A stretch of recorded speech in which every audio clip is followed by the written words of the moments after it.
The first rule of our game was no last names. The second was no attachments.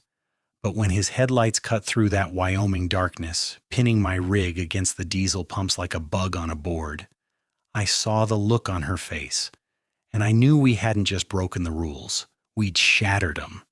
And road karma was coming to collect with interest. Out here on the blacktop, you learn that ghosts are real, not the chain-rattling spook show kind you see in cheap movies.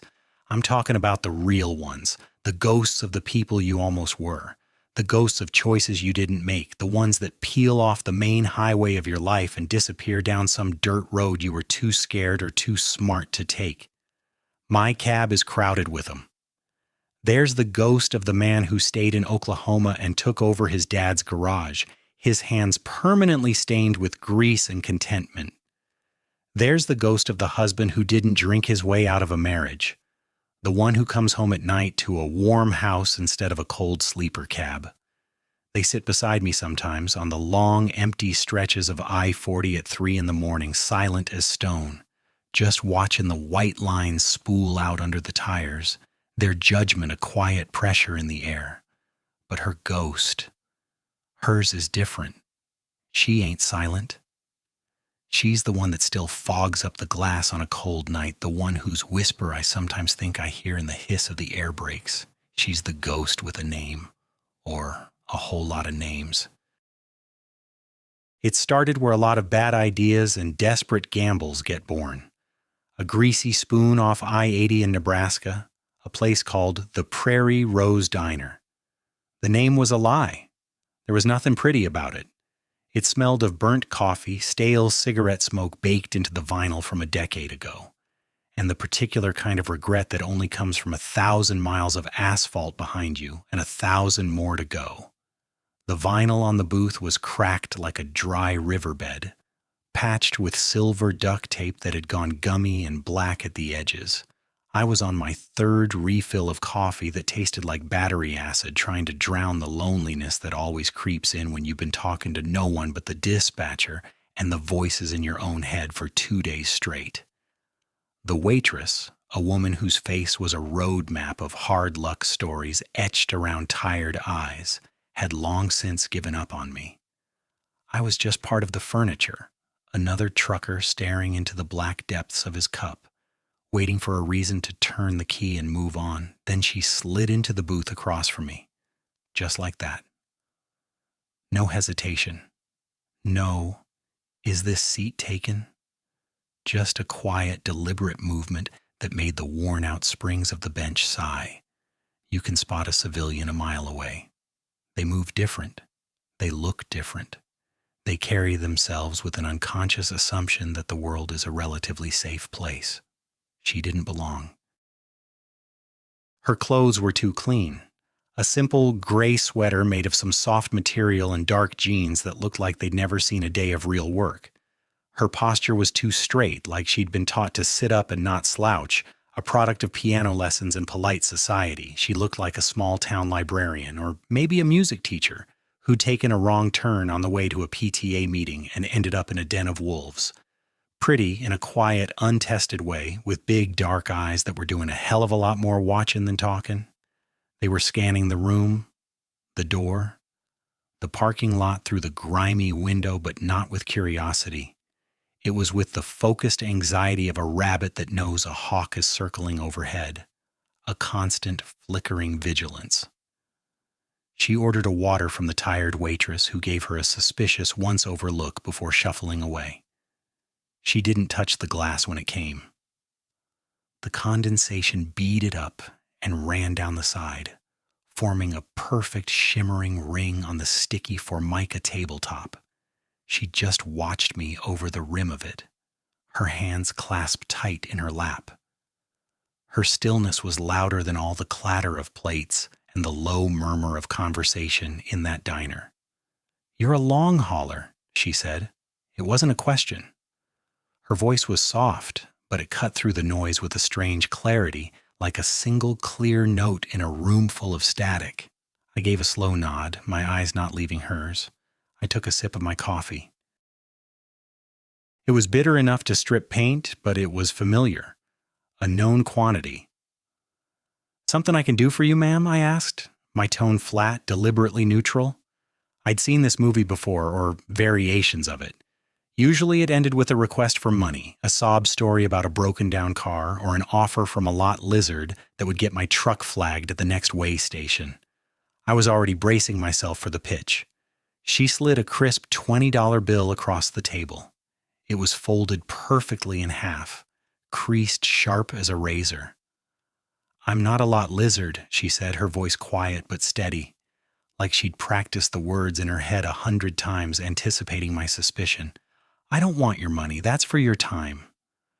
The phrase hung in the air, loaded, a blank check of meaning.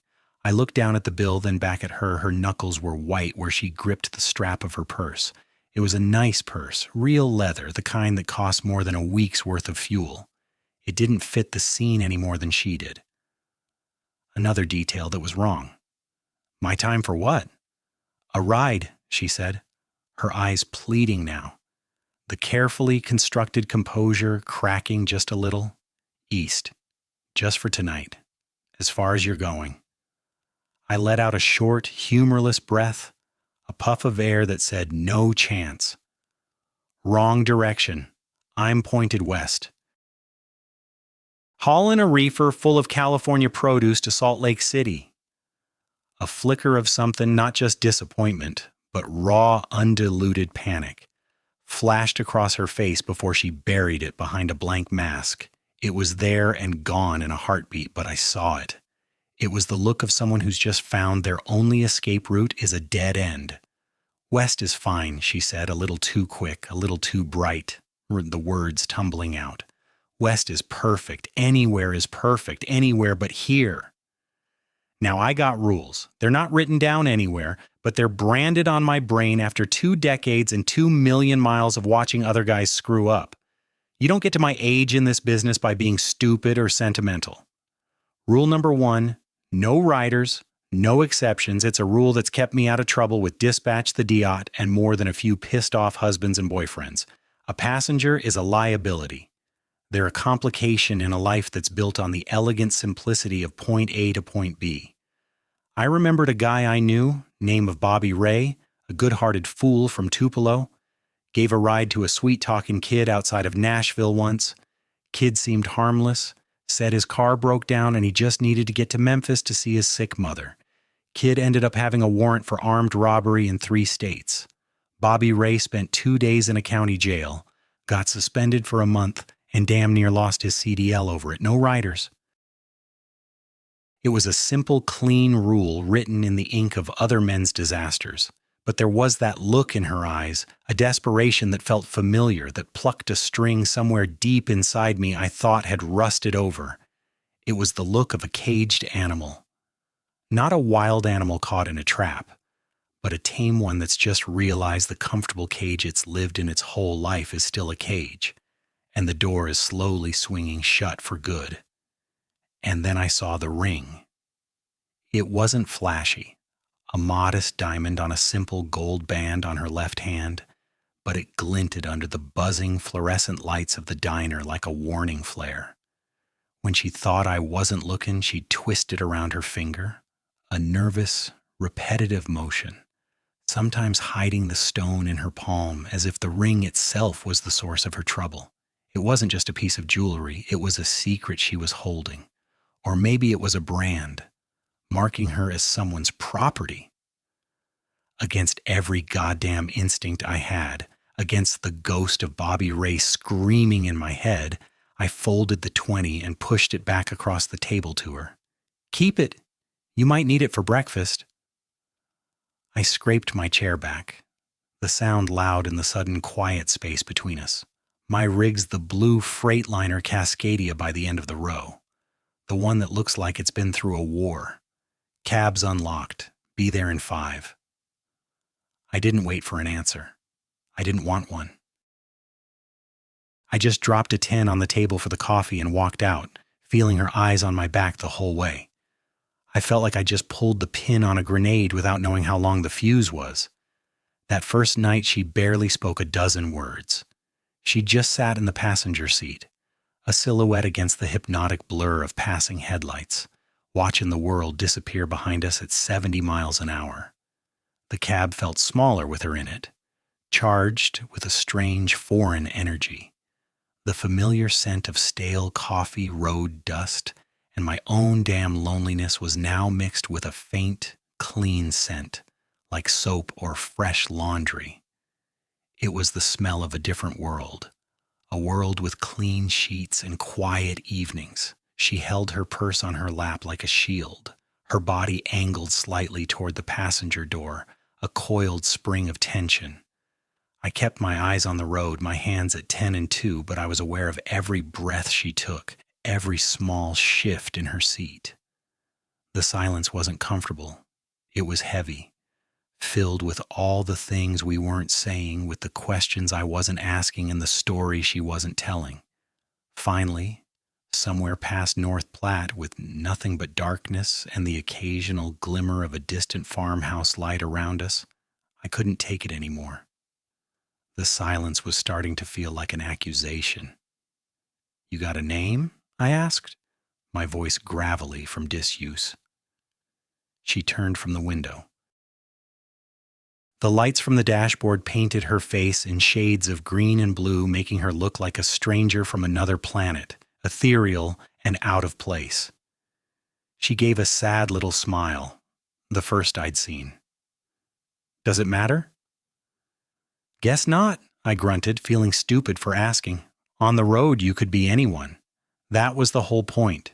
You could leave your old self behind at the on-ramp. She was quiet for another long mile, the engine's constant drone the only sound. Then her voice was barely a whisper, so soft I almost missed it. "Let's say it's Jess," she said. "For tonight, I'm Jess." And that's how the game began. A game with no rules, which are the most dangerous kind. A game played in truck stops and rest areas across the American West. A month went by. I delivered the produce to Salt Lake, picked up a load of electronics bound for Chicago, and fell back into the familiar grinding rhythm of my life. The memory of the quiet woman in my passenger seat started to fade, blurring into the thousands of other miles and faces. I told myself it was a one-time thing, a weird little chapter, a minor infraction of my own code. I'd done my good deed, broke my rule, and gotten away with it. Then my terminal chirped one evening while I was parked at a service plaza in Des Moines, the air thick with the smell of diesel and frying food. It wasn't a message from dispatch. It was an anonymous text to the Qualcomm unit, a system meant for load information and corporate bullshit. Just a location, a pilot truck stop in western Iowa, and a time 2200 hours. No name, no explanation. My first thought was that it was a mistake, a crossed wire, or a trap. Some new scam I hadn't heard of yet, but a knot of something, curiosity, maybe something more, something I didn't want to name, tightened in my gut. I had to pass that exit anyway. It wasn't even out of my way. That's what I told myself. I rolled in 10 minutes late, half convinced I was a fool chasing a ghost, ready to just keep on rolling if the lot was empty. But there she was, leaning against a concrete barrier near the fuel island, bathed in the harsh green and white light, looking like she owned the place, and she was a completely different person. The timid, well-dressed librarian was gone. In her place was a woman in faded blue jeans with a deliberate hole in one knee, a worn-out Ramones t-shirt that was a size too big, and a pair of scuffed-up work boots that looked like they'd seen some miles. Her hair was messier, pulled back in a careless ponytail. Her posture was relaxed, almost a slouch. This was Jess, or the version of herself she'd named Jess. She saw my rig pull in, and a slow, genuine smile spread across her face. It transformed her, chasing the shadows from her eyes. She pushed off the steel barrier and walked toward the truck with a swagger I hadn't seen before, a confidence that was both startling and incredibly alluring. She climbed the steps, threw a small, battered backpack on the floor, and the first thing she did before she even said hello was reach into her jeans pocket, pull out that diamond ring, and drop it into a side pocket of the bag. It was a ritual, a deliberate shedding of a skin. The click of the zipper closing was like a starting gun for a new race. "Where are we headed, driver?" she asked, a playful, challenging spark in her eyes I hadn't seen before. "West," I said, finding myself smiling back. A real smile that felt rusty on my face, like a piece of machinery that hadn't been used in years.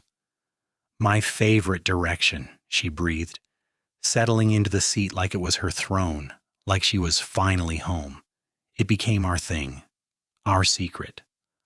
Once a month, sometimes twice, as regular as a full moon, the message would come.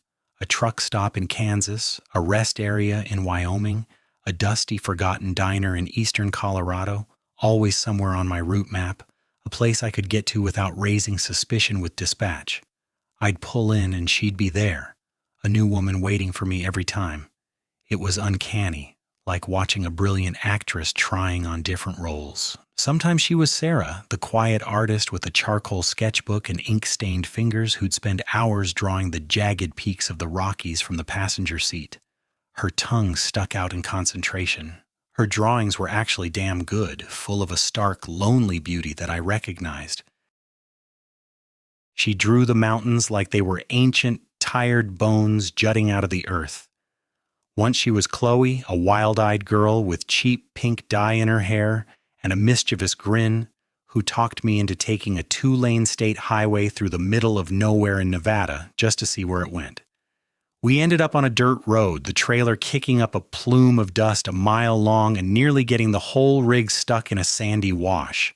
I was furious for about 5 minutes. Then we were both laughing until our sides hurt under a sky so dark the Milky Way looked like a splash of spilled paint. She was never the same person twice, but she was always her, the same core of desperate, vibrant energy underneath the costume. Her real name was Anna. I learned that on the 3rd trip. She was engaged to a guy named Mark, back in some postage stamp town in Illinois where she'd lived her whole life. He was the high school sweetheart, the golden boy, the one everyone expected her to marry. He'd taken over his dad's hardware store, and everyone in town thought he was the greatest guy on earth. They were building a house on a little plot of land just outside of town with a wraparound porch and a spot picked out for a swing. The whole American dream starter kit.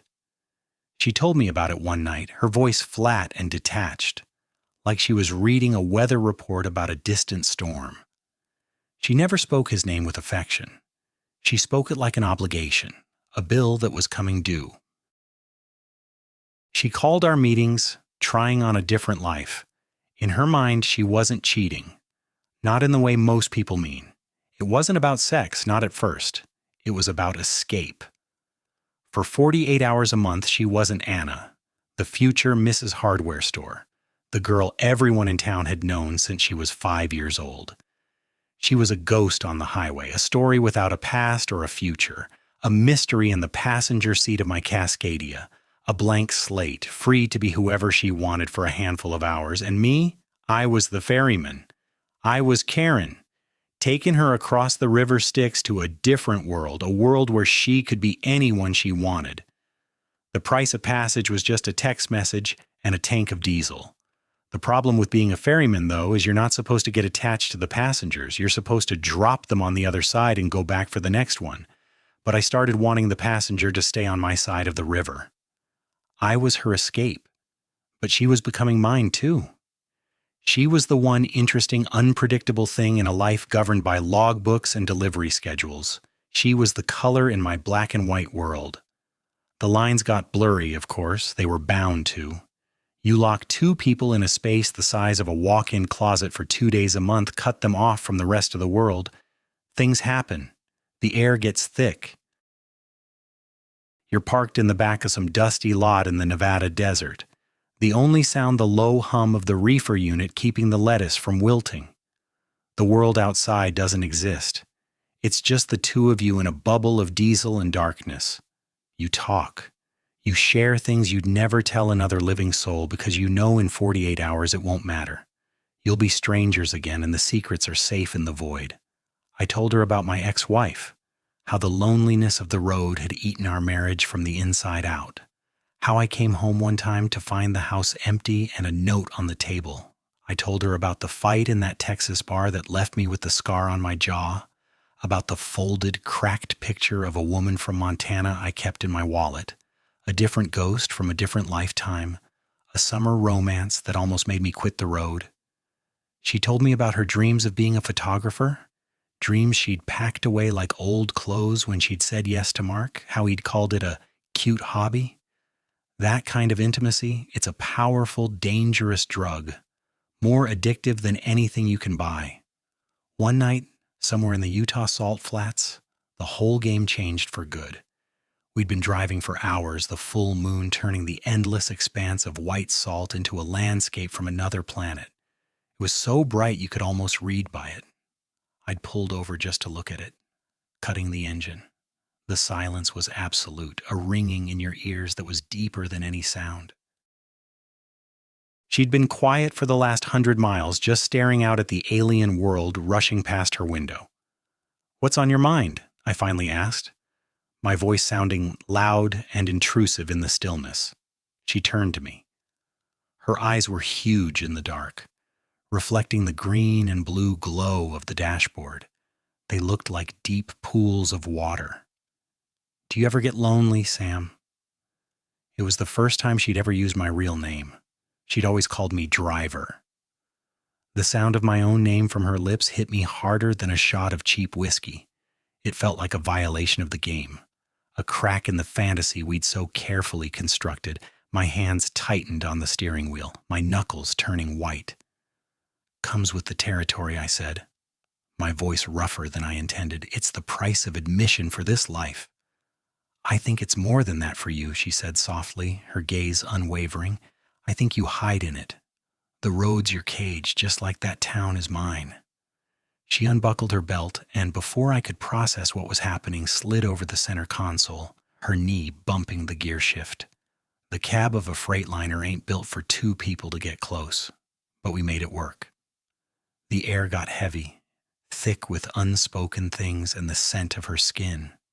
She leaned in, her breath smelling like the gas station coffee we'd been drinking for the last 6 hours, and put her hand on my jaw. Her fingers were cool against my skin.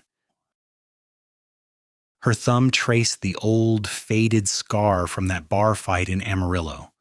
A story I'd told her one rainy night in Oregon, a story I hadn't told anyone else in 10 years. It was a gesture of impossible intimacy, a claim on a part of me I kept hidden from the world. "I do," she whispered, her voice breaking on the last word, a confession that matched my own unspoken one. "I get so lonely I feel like I'm going to disappear." And then she kissed me. It wasn't sweet. It wasn't like the movies. It was desperate, hungry. It was two lost souls in the middle of nowhere, trying to feel something, anything, other than the rumble of the road and the weight of their own lives. It was a kiss that tasted of coffee and regret and a deep, aching loneliness that we both recognized in each other. My hand came up and tangled in her hair, pulling her closer. The windows fogged over, sealing us in our own little world of heat and breath and desperation. The whole rig seemed to hold its breath, the metal groaning softly around us as if in sympathy. It was the kind of payment you don't declare on your taxes, a transaction of heat and desperation that leaves you emptier than when you started, but for a few minutes makes you feel whole. We were just two ghosts, clinging to each other in the dark, trying to convince ourselves we were real. After that night in Utah, the stakes were different. The game was gone. The monthly meetings felt less like a playful escape and more like a fix for an addiction we couldn't name. The persona she wore felt thinner, more transparent. Underneath Chloe or Jess was always Anna, her eyes carrying a new sadness, a new weight. And underneath Driver was always Sam, a man falling for a woman who belonged to someone else, in a world he couldn't enter. I'd catch her twisting that ring on her finger even when she wasn't wearing it, a phantom gesture, a ghost of a habit that tethered her to a life she was trying to flee.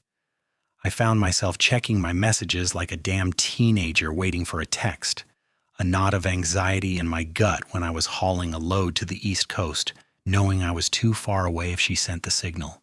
I was breaking all my own rules and I didn't even care. The ferryman had fallen for the passenger, and the boat was drifting off course, heading for the rocks.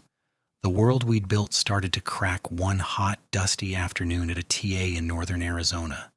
I was fueling up, the sun beating down on the concrete, the air shimmering with the heat. A heavy-set driver in a greasy Peterbilt hat, a guy I'd seen around, walked over. His name was Dave. We'd crossed paths a few times in yards and diners. He was a talker, the kind of guy who collected gossip like other people collect baseball cards, his brain a messy archive of the road's whispers. "Hey, McCarty," he grunted, his belly hanging over his belt like a sack of grain. "Saw you roll in. That little thing you had with you last month back in Cheyenne?" She looked familiar. My blood ran cold. I kept my face neutral, kept my hand steady pumping the diesel. "Lots of familiar faces out here, Dave." "Nah, this one was different. Pretty little thing. Took me a while to place her. Ain't she Mark Peterson's girl from back in Canton, Illinois?" My hand froze on the nozzle. The world, which had felt so vast and anonymous, a universe of our own making, suddenly shrunk to the size of a pinhead. I just stared at him, my mind blank, the roar of the diesel pump filling my ears. "Yeah," he chuckled, spitting a stream of brown tobacco juice that landed dangerously close to my boots. "Thought so. My sister-in-law lives 2 towns over from Canton. Small world, ain't it? He's a good kid, that Mark. Solid. Building her a house and everything. Tell her Diesel Dave says hi next time you see her." He lumbered off toward the diner, leaving me standing there with the diesel nozzle in my hand, the fumes making me dizzy. I felt like I'd been punched in the gut. Our secret world wasn't a secret. It wasn't a separate universe. It was just a back road that connected to the same small town she was trying to escape. Our secret had a name and a location and a sister-in-law who lived 2 towns over. The walls of our fantasy had just come crumbling down. When I told her about it later that day, as we were climbing into the mountains towards Flagstaff, the sun setting behind us and painting the sky in angry streaks of red and orange, she fell apart. We had our first real fight, a nasty, bitter argument right there in the cab, the confined space making our angry words feel even more explosive. "How could you let him see me? This was supposed to be separate. This was supposed to be mine," she yelled, her voice raw with betrayal and panic, tears streaming down her face. She wasn't Chloe or Jess anymore. She was Anna, terrified and cornered, a fox caught in the headlights. "How could I let him? He was standing right there. What was I supposed to do? Throw a tarp over you?" I shot back, my own fear mixing with anger. I was angry at Dave, at her, at myself for being so stupid, for believing we could keep a secret this big in a world this small. "Nothing's separate, Anna. You think you can just draw a line down the middle of your life and pretend the 2 sides don't touch? This whole thing, this game, it's a fantasy. It was always going to end." That trip ended early. The magic was gone, replaced by something ugly and real. The air in the cab was thick with unspoken accusations and bitter regret. She got out at a Greyhound station in Flagstaff, her face pale and set, her eyes red-rimmed and empty. She didn't say goodbye. She just grabbed her bag, the one with the ring in the side pocket, and walked away without looking back, disappearing into the harsh fluorescent light of the terminal. For the first time, I thought it was over for good. And a part of me, the smart part, the part that had survived 2 million miles, was relieved. A month passed. Silence. No anonymous message on the terminal. I drove my routes. I hauled lumber to Vegas and frozen chicken to Dallas. The passenger seat felt too big, the cab too quiet. The ghost was gone, and the silence she left behind was louder than her voice had ever been. I told myself it was for the best. I was just the ferryman, and the passenger had gone home. The game was over. I needed to get back to my simple life of point A to point B, of white lines and black coffee, I tried to bury the memory of her under thousands of miles of asphalt, but it kept bubbling up. I'd see a girl with a Ramones t-shirt at a truck stop, or a sunset over the Rockies that looked like one of her drawings, and the whole thing would come rushing back. I was a damn fool. Then came the midpoint shift, the moment everything tilted on its axis and the world went sideways. It wasn't a message on the terminal. It was a call to my personal cell phone, a number I'd given her in a moment of weakness in that Utah desert, a number I never should have given her. It was a Tuesday just after 2 a.m. I was sleeping in a loud, crowded lot at the Little America in Cheyenne, Wyoming. The air brakes of other trucks hissing all around me like sleeping dragons. The buzz of the phone on the dashboard cut through my sleep like a drill. "Sam?" Her voice was a terrified whisper, thin and crackling over the line. It was a voice I'd never heard before. All the personas, all the playfulness were gone. This was pure, primal fear. "Anna, what's wrong? Where are you?" I was sitting bolt upright, my heart hammering against my ribs, the sleep wiped from my eyes in an instant. "I'm at the bus station, in Cheyenne," she choked out, her words punctuated by ragged, panicked breaths. I ran. The words hung in the cold air of the cab. This wasn't the game. This wasn't an escape. This was real. This was the consequence. Ran from what? What happened? "He knows," she sobbed, her breath catching in ragged gasps that sounded like she was being strangled. "He knows everything. Diesel Dave, his sister-in-law. She saw me get on the bus in Flagstaff. She called him. He found the burner phone I used to text you. He found the bus tickets in my drawer. He went crazy, Sam." But he didn't yell. It was worse. He was calm. So calm it scared me more than if he'd screamed. He sat me down in the kitchen and started talking about the house, how he was building it for us with his own 2 hands, how he wouldn't let me throw it all away for some trucker. He said he was going to lock me in the house until I came to my senses, that I was sick and needed him to take care of me. I waited till he fell asleep, and I took some cash from his wallet and I ran.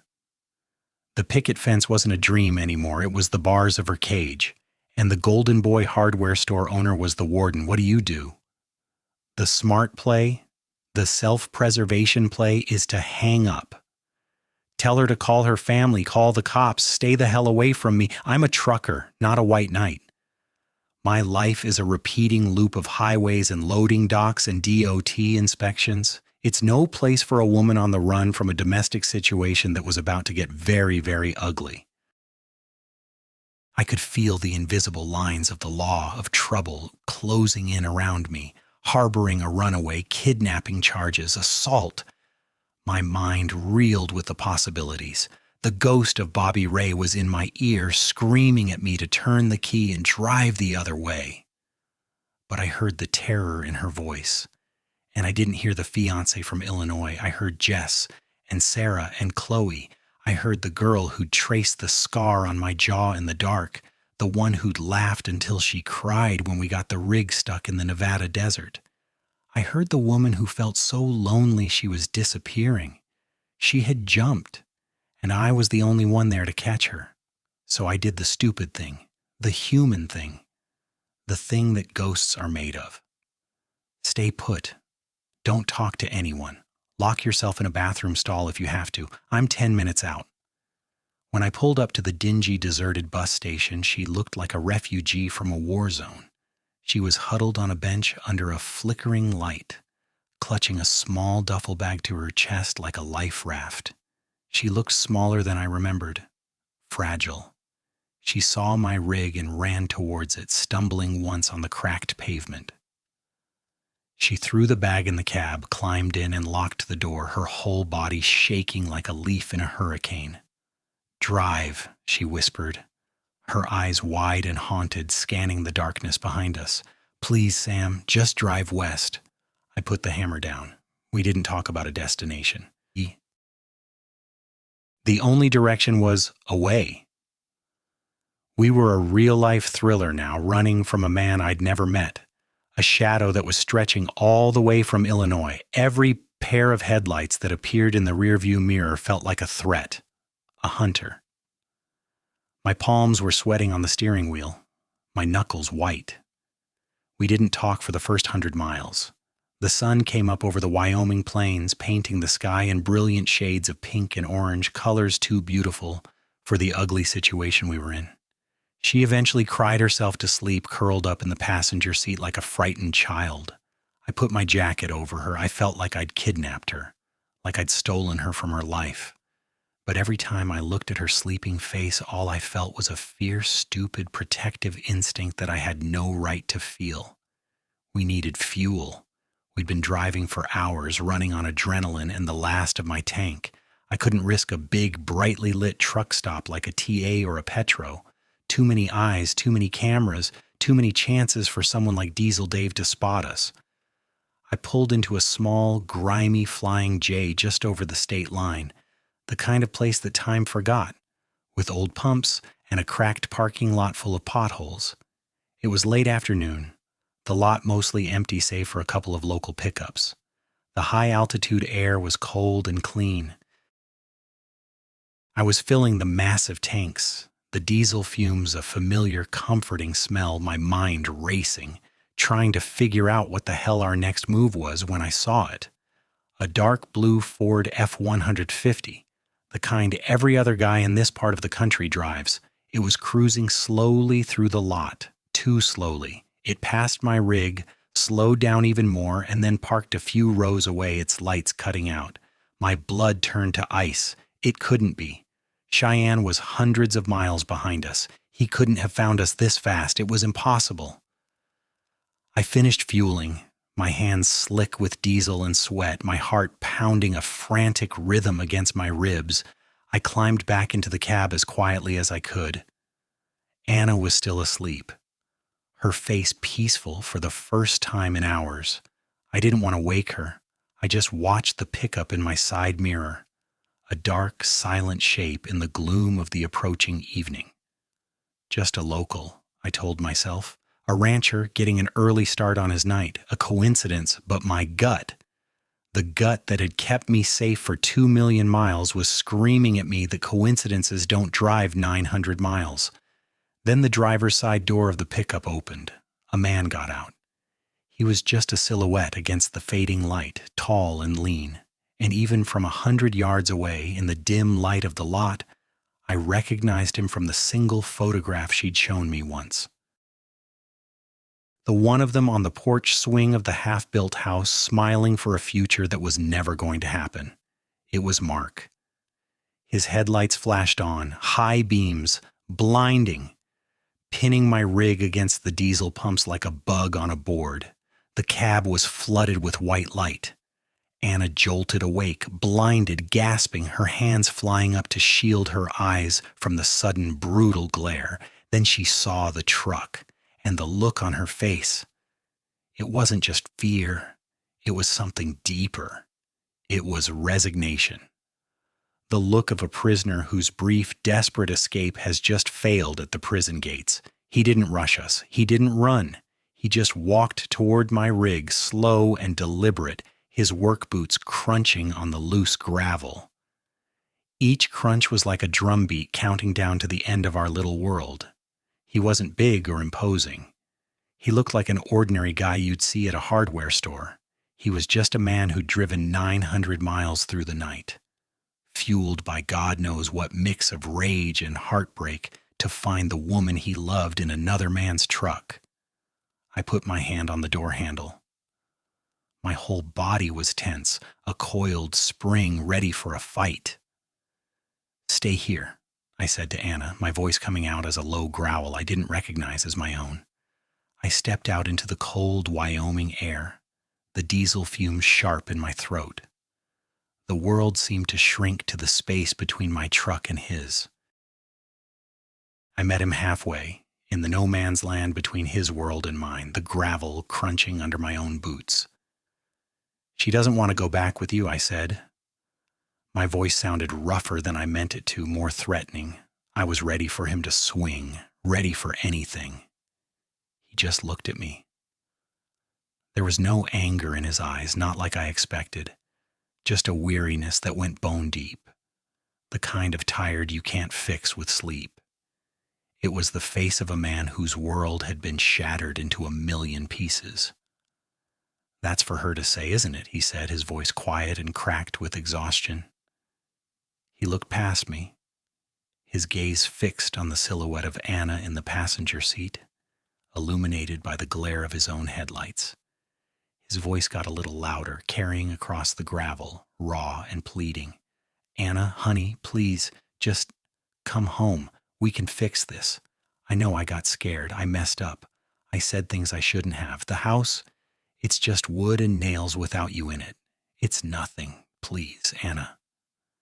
And this was the part that still haunts me, the twist in the road I never saw coming, the one that sent my whole world spinning off its axle. The passenger door of my Freightliner opened with a soft click. Anna got out. She stood there for a long second, caught in the harsh glare of his headlights, a figure trapped between the dark shadow of my rig and the bright promise of his. She didn't look at me, not once. She walked right past me, her shoulder almost brushing mine, as if I were a stranger, a ghost, a piece of the scenery. She walked straight to him, and she fell into his arms, sobbing like her heart was breaking in two. He just held her, his arms wrapping around her tightly, stroking her hair, his face buried in her shoulder, whispering things I couldn't hear over the sound of my own blood roaring in my ears. She chose the cage. Or maybe it wasn't a cage. Maybe it was just home. Maybe my rig was the cage, a rolling prison of loneliness she was just visiting. Maybe I was the one who was trapped, and she was the one who just got free. I'll never know. She never looked back at me. Not once. He led her to his pickup truck, opened the passenger door for her like he'd done it 1,000 times, and she got in without a moment's hesitation. He walked around to the driver's side, but before he got in, he stopped and looked at me across the 20 yards of gravel that felt like 1,000,000 miles. He just nodded. A small, sad, broken gesture. It wasn't a thank you. It wasn't an I win. It was just an acknowledgement. A silent, weary communication between two men who had been wrecked by the same storm. Then he got in, and they drove away, their red taillights disappearing down the service road, leaving me alone in the sudden, profound silence of the Wyoming evening. I stood there for I don't know how long. The king of the road, master of my own destiny, master of 2,000,000 miles, defeated in a gravel parking lot by a guy who sells hammers and nails for a living. The cold started to seep into my bones, a chill that had nothing to do with the weather. I finally got back in my cab. It felt huge and empty and cold. The air still held the faint scent of her perfume, a ghost of a ghost. I was about to fire up the engine to put this whole damn state in my rear view mirror and erase this place from my life forever when I saw it. Glimmering on the passenger seat right where she'd been sitting, catching the faint green glow of the dash lights, she'd left the ring, the engagement ring. I picked it up. It felt heavy in my palm, heavier than a little piece of gold and diamond has any right to be. I sat there, turning it over and over in my fingers under the dim cab light. I don't know why she left it. Was it a final goodbye to me, a souvenir from the life she couldn't have? A final fuck you to him, a message that she was going back but not as the same person? Or was it a punishment for me? A piece of evidence to make sure I never forgot the role I played, a permanent, glittering reminder of the life I'd touched and helped to break. Maybe she left it because it represented a promise, and she knew in that moment that all the promises were broken, the one she made to him, and the unspoken one she made to me in the Utah desert. I still have it. I don't know what else to do with it. I keep it tucked away in a small, zippered pocket of the worn-out leather wallet where I keep that folded, cracked picture of the woman from Montana. Another ghost to carry down the road, another piece of a life that wasn't mine. Some people, they ain't built for the open road. They're built to dream about it from the safety of their front porch swing. They like the idea of freedom, but they can't handle the price, the crushing weight of all that space. And guys like me, we're just part of the scenery. We're the other life, the one they can visit, the one they can try on for a night or two when their own life feels too tight, but we're the one they can never, ever keep. The road gives you freedom, all right, a whole world of it. But it's the loneliest damn freedom there is. And some nights, when the miles stretch out to forever and the coffee's gone cold, I swear I can still feel the weight of that little ring in my pocket, heavier than any load I've ever hauled. It's the weight of a choice I didn't make and a ghost who found her way home.